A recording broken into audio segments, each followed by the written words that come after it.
It turns out that making your kid a millionaire might actually be easier than making yourself one. They have lots of time for money to compound, which means if you're doing things right, you can create huge amounts of money for them over their lifetime. We are using a 3-account strategy to make our kid a multimillionaire, and I'm going to show you how it breaks down. Before we dive into that, we have to cover the one super important elephant in the room.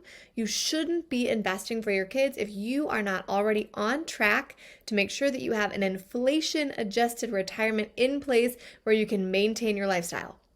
Once that's done, have at it building wealth for your kids, but until then, hold off on using these accounts. The first account to cover is a 529. It's not really for wealth building, it's for college funding, but it's an important account, so let's talk about it. If you plan to cover college at all, a 529 can be a tax advantage way for you to do so. Many states offer either a tax deduction or a tax credit for utilizing their plan, so make sure you check your state before choosing the 529 plan that you want to open. The first step is to figure out how much you need. I like Vanguard's college cost projector. You can actually pull in if you want public tuition, private tuition, in-state, out-of-state, and factor in if you want room and board. The tricky part is what annual percent of increase in tuition you assume. Over the last 20 years or so, public universities have been at an inflation rate of about 5% for tuition, and so that's what I use. If you were to have a brand new baby, these are the projections right here for what it would look like in 18 years for that kiddo to go to college. You can see the in-state numbers, the out-of-state numbers, and the private tuition numbers for a 4-year degree with tuition, room, and board. Maybe a little bit more than you anticipated. Interestingly, college has increased at a rate in terms of tuition that has far outpaced wage growth, making the increasing unaffordability a problem that will need to be fixed. But regardless, these are the projections. So based on that, you can decide, do I want to cover college in full, in part, and what is that going to look like for our family? I'm not a person that thinks that any parent needs to pay for a child's education, but if you're telling your kiddo we're paying for your college, you might want to know what it costs. These are the numbers. So what does it actually look like on a monthly or annual basis to cover that example 4-year in-state college with tuition or room and board? Here's an example. If you're starting from zero, you've got 18 years to do it, it would take about $7,500 per year in order to get there, assuming a rate of return of 6%. Why do I use 6% instead of my typical 8%, which is consistent with historical S&P 500 returns after inflation adjustments? The answer is my portfolio inside my child's 529 will be far more conservative in a much shorter time horizon, and so I assume a lower rate of return. You can choose whatever you want. $7,500 a year is quite a bit of money and actually translates to $625 a month.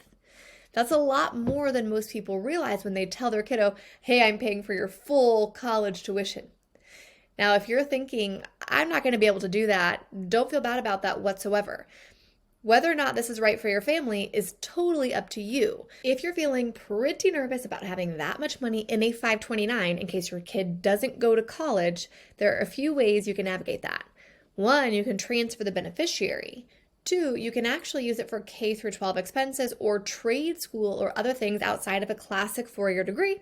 And 3, there is this nifty new thing you can do of actually rolling over the money into a Roth IRA. Now, the Roth IRA has to belong to the beneficiary of the 529, and there are rules surrounding this. There's a limit to how much you can do per year, there's a lifetime cap, and the Roth IRA has to have been open for a prolonged period of time before you do this. However, it is an option if your kid doesn't go to college or use it for trade school or something like that, and they have a large 529 balance. Let's get on to more exciting accounts that can be used to build wealth for things outside of college. A UTMA is a classic example of this, and it's actually an account called a Uniform Transfer to Minors Act account, which was established really for the minor to hold any asset with you or another adult as a custodian. So what happens is the assets at the quote-unquote age of majority go to the full control of the minor. The age of majority varies by state, but most of the time it's between 18 and 21. In Indiana, where I am, it's 21. This account is cool because they can use it for absolutely anything. This could be seed capital to start a business or buy the first investment property, whatever under the sun.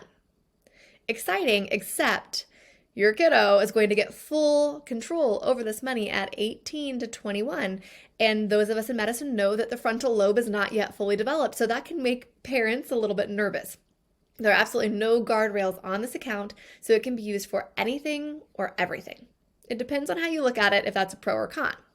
It is important to know that because this would technically be a student asset, it does affect FAFSA eligibility more than assets that would be deemed parent assets. So this is an important account to pay attention to if you think your child may be eligible for some need-based financial aid for college. A large UTMA balance could affect that. Even small contributions to this account can build tremendously over a period of 21 years. Here's an example. This is what it would look like if you did $200 a month from birth until age 21. $130,000 at the age of majority, if it was 21, for your kid to go out into the world with a life fund. I don't know about you, but I didn't have a life fund of $130,000 at 21, but if your kid is out doing good things and really working and being responsible, this could be a life-changing amount of money in what they were able to do at a really young age to set themselves up well. You're probably thinking at this point, I haven't seen a millionaire kid, let alone a multi-millionaire kid, right? Maybe we have $245,000 for college, maybe we have $130,000 in a UTMA, but where's the rest? The last account we use, and it is my favorite account to build wealth for a child in, is a custodial Roth IRA.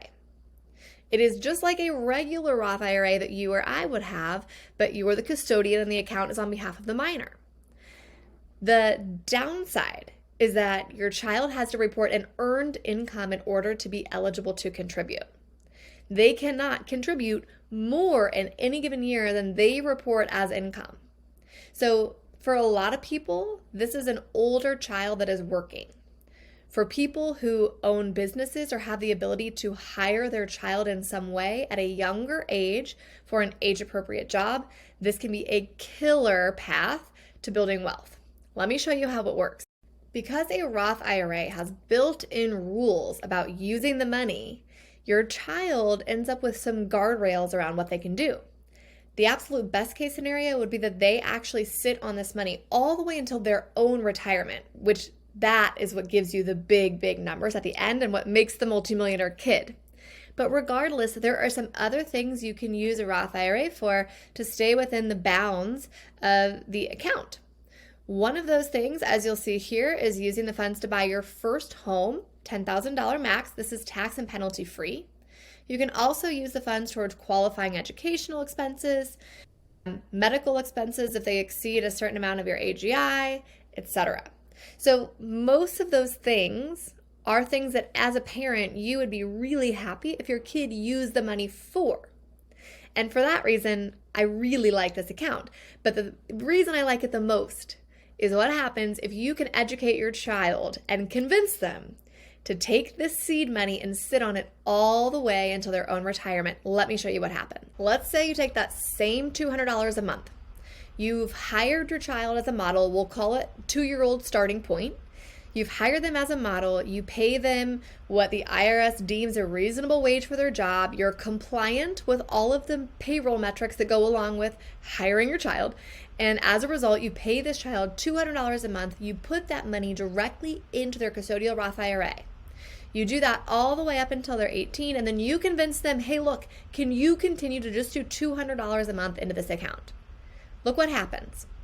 By age 65, so this has been $200 a month for 63 years, this child has $4 million inside of a Roth IRA from your simple decision to start doing $200 a month at age 2, and then teach them the principles to continue that same path throughout their adult life. Well, there you have it, 3 accounts to create a multi-millionaire kid.